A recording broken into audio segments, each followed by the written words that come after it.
If you would like to ask Bob Carr a question, there are two ushers, and if you can go to them and just make a little line behind each one. And while that's happening, I just want to ask you, Bob, I gather you're a fan of the West Wing? Yeah, it's very dated all of a sudden. I was just thinking recently... That's because the Democrats are back in. Yeah, that is true. The West Wing's better when there's a Republican. Yeah, I've looked at some of the notes. I used to keep notes watching it because some of it was so quotable. Of the Middle East, for example, you remember the scene in the Oval Office when they're talking about another Middle East peace initiative?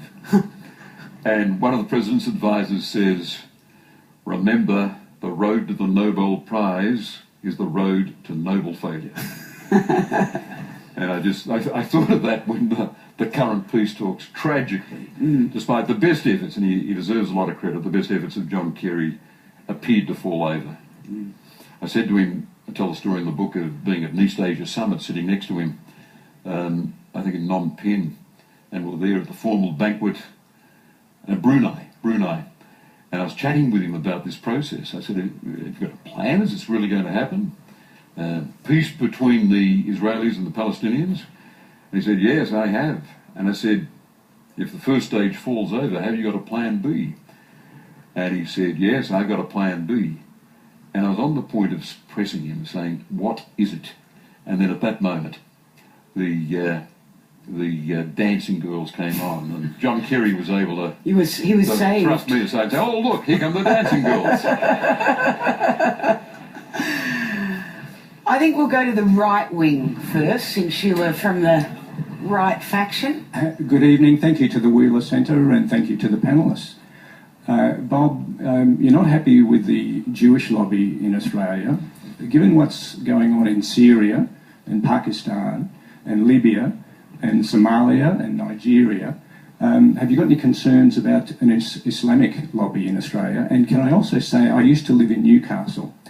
The Hunter District Water Board was the first mob in Australia to do the water charges, which I gather was your fault.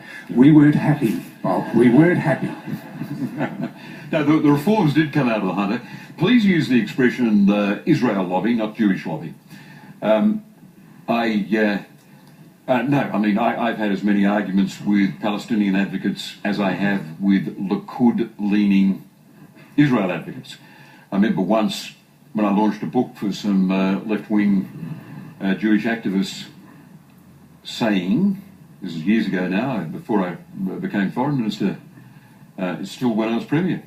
The issue of the wall, the protective barrier being built by the Israeli government came up, and I said, look, if there were bombs going off in downtown Sydney, killing students at a bus stop in Railway Square or in the UTS cafeteria, I'd throw up a wall very, very fast. A young Palestinian said to me, Mr. Carr, that's very wrong. I'll say that all the Palestinians of Sydney hear about that. And I said, Israelis will not be bombed to the negotiating table. I remember, as foreign minister, at a cabinet meeting in Parramatta, meeting groups who wanted to talk to us. There were a group of, again, very fine, very articulate young Palestinians saying, Mr. Carr, will you endorse the right of return? I said, it's not up to us to endorse it. Your leaders, the Palestinian leaders on the West Bank, have got to sit down with the Israelis and list all these issues. Status of Jerusalem, refugees, borders, above all borders, security for Israel, terrorism, and right of return. And you, Israelis and Palestinians, have got to take responsibility for settling them.